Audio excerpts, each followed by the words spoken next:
So I had this question on one of our last ACH trainings, which is, Scott, when I'm seeing an unconscious moment or my client's seeing something, like visualizing something or feeling something or experiencing something, what should I do next? And the conclusion from that, the student, which is fine, it is what it is, but I want to give you a better resource and a better thing to do, guys, is he says, in the past, what I would do is tell my client to give their emotion or their feeling a shape or a color or a name. Is it male? Is it female? Is it tall? Is it short? Is it rectangular? Is it square? Is it red? Is it blue? And you definitely don't want to do this, okay? Now, to keep this simple, I'm going to explain it like this.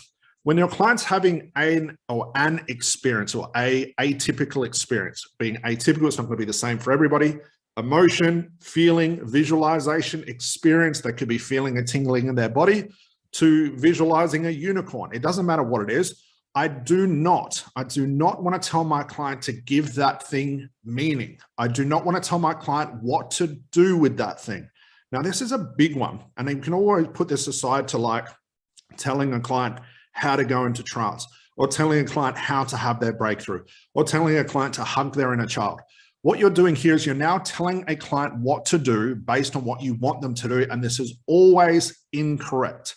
The unconscious mind of your client is way smarter than you. And believe me, it does not like to be told what to do, despite what everyone says, like it's like the unconscious mind will just listen, to you, and it will take on any suggestion, which is irrelevant. That's fictitious. That's not true.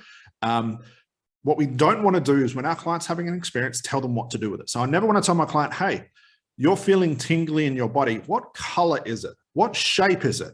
I want you to make it, I want you to increase it. I want you to spin it. I want you to decrease it. I want you to change it. I don't want to do any of that. I'm really lazy when it comes to therapy. So if I ask my client, what's happening now, I get a sort of experience of what's happening, get some feedback, and they say, well, what, Scott? It's really strange. I'm getting this weird tingling in my body. I'm going to go, great. So you're getting a tingling in your body. All I'm going to do is put more of their attention on it. Okay. I'm not going to say, hey, great. Take that tingling and spin it backwards, or spin it clockwise, or move it to your legs, move it to your hand, get rid of it, change it, give it a shape. What's its name? I'm not going to do any of those things, because now I'm telling a client what to do. And I do not want to lead them towards what this thing means. I just want them to have that experience. Now think of this and taking the pressure off you. Okay. Now, if I say to my client, well, my client says to me, I've got a tingling, I say, great. So you got a tingling. And they're probably looking at me still. If their eyes are open, they're going to be going, yeah, it feels really strange. I'm going to go, great. I know it feels strange. I'm just going to echo back their experience. Do that for a couple of seconds, just as an example. And then I'll say, okay, what's happening with it now? Well, the strangest thing, Scott, it's intensifying. Like I can't even move my body. Great. You can't move your body. I wonder why this is here.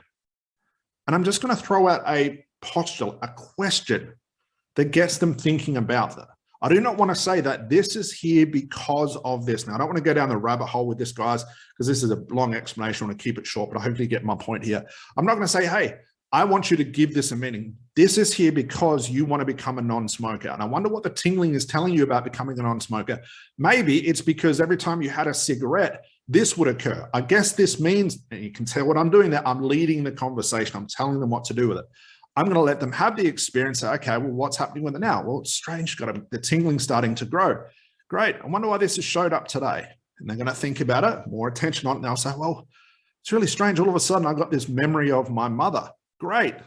So here you are, body's tingling, and now you're getting a memory of your mother. Isn't that interesting?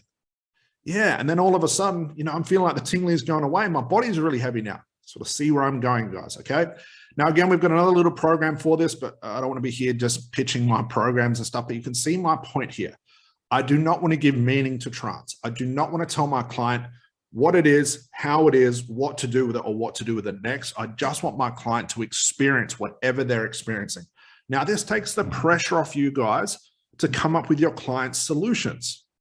The solutions my lawyers had to quitting smoking and the reasons, the real root cause, was so freaking weird and strange and unique to them.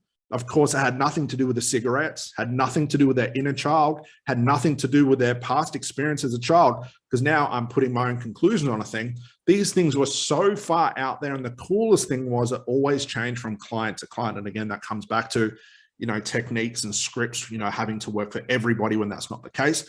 We've got to realize this, guys. Your clients will have their own experience of trance. They will go as deep as they need to. They will come up with their own resources, their own conclusions, and they will definitely come up with their own solutions to their problem. But if you start forcing a solution, trying to give them an answer or leading them down, above their timeline or whatever you're doing, you're now telling a client what to do. And you're basically saying to their unconscious mind, hey, I'm smarter than you, go and do this. Now, there's one thing we realize about the unconscious mind. A lot of people say it'll do what you want it to do. This is ludicrous, because if that was the case, you could just tell a client, hey, go stop smoking. They go, okay, great. But that's not the case. The unconscious mind loves homeostasis. It does not like being told what to do. If it finds something that is working for the human being that it's a part of, and it doesn't see any danger or any issues with it, it has no reason to change. No matter how good your suggestion is, no matter how hypnotic you think you are, how deep your client is, if you don't give their client's unconscious mind a new, we call it unconscious payoff, a new payoff that supersedes the old way it was doing things like smoking is good, I'm going to stay smoking. We don't give it a new payoff that supersedes the old one. It has no reason to change. So just telling a client what to do is not going to work. The unconscious mind will say, no, that's your suggestion. It's not mine. That's not good enough. I like my current payoff. I'm going to stop listening to you. So again, back to where we were, we do not want to tell a client to give their sensation, their trance shape, color, a name, a sex, whatever. Nothing. Just let your clients experience it. Sit in that experience and just wait to see what comes up. Because the cool thing about when your client's sitting in that experience, that's when those aha moments come up. And those aha moments are the resources. They're the realization. They're the insight into the root cause. Okay, guys? So take the pressure off yourself. Stop telling clients what to do. Do not give your client your conclusions. Do not give a client a solution. Just let them sit in that experience and notice what happens next.